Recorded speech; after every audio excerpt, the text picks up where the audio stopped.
আসসালামু আলাইকুম রহমতুল্লাহ বরকাত। এই যে দেখেন, আলহামদুলিল্লাহ অনেকগুলো আম আসছে। এই যে গাছটা কিন্তু বেশ একটা বড় না, একবারে ছোট।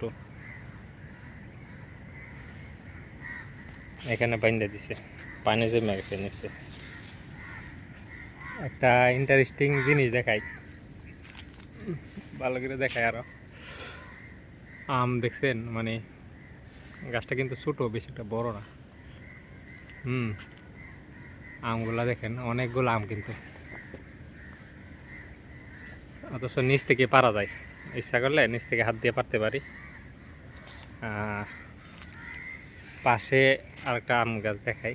এই যে মানে এই আম গাছে, মানে এইটা ছোট গাছের তুলনায় বড় গাছে প্রচুর আম ছিল, একেবারে প্রচুর। এখন কিন্তু অল্প কিছু আম দেখা যায়।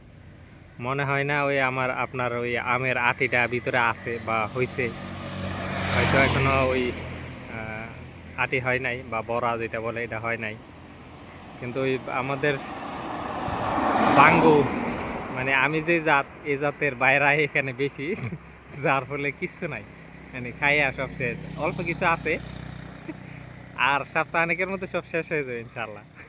হ্যাঁ, পাশাপাশি এইটা দেখাই, আপনার ছোট্ট একটা গাছ, এখানে কেউ ধরে নাই, মানে অধিকাংশ এরা বসে রয়েছে যে আপনার পাকলে খাইব।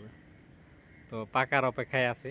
কাঁচাও এরা খায়, ভর্তা বানায়, ভর্তা বানিয়ে খায়, কিন্তু এত না, বুঝতে পারছেন? কারণ হচ্ছে এখানে আমি যেই জাত এই জাত নাই, মানে অর্থাৎ বাঙ্গু নাই। এই কোম্পানিতে আমি থাকি, এটা পাশেরটাই, শুধু আমি একলাই বাঙ্গু। আর ওইদিকে যেগুলো আছে এগুলো তো আমি যে জাত এই জাত নাই, যার ফলে মানুষে খায় না। হ্যাঁ, অযথা খাওয়াটা ঠিক না, মানে আমি খাক সমস্যা নাই, কিন্তু এই এখন কিচ্ছু হয় নাই, পাকেও নাই, মানে খাওয়া শুরু করে দিছে। আর প্রত্যেক দিন পাইরা পাইরা খায়। তারপরে এই গাছ দেখেন অনেক বড়, কিন্তু গাছে উইটা উইটা খায়। হ্যাঁ, পরে আস্তে আস্তে আমার এখানে এই পর্যন্ত আসে। এই পর্যন্ত আইসা আপনার ওই যে পেয়ারা, পেয়ারা কয়েকদিন নিচে, এখন আসে না। আবার একদিন কমপ্লেন করে আসছে, কারণ অন্য একটা ফ্যাক্টরিতে ঢুইকা এগুলা নিয়ে যাবে। তারপরে আমার বসে বা এরা দেখলে, আবার সিসি ক্যামেরা আছে, পরে আবার ভিডিও টিডিও ভাইরাল করে দিলে আমারই সমস্যা, আমার জাতের সমস্যা। তারপরে এই যে একটা তুত গাছ, তুত গাছ যে সময় তুত ধরে, তখন আবার খায় এরা সকাল সকাল।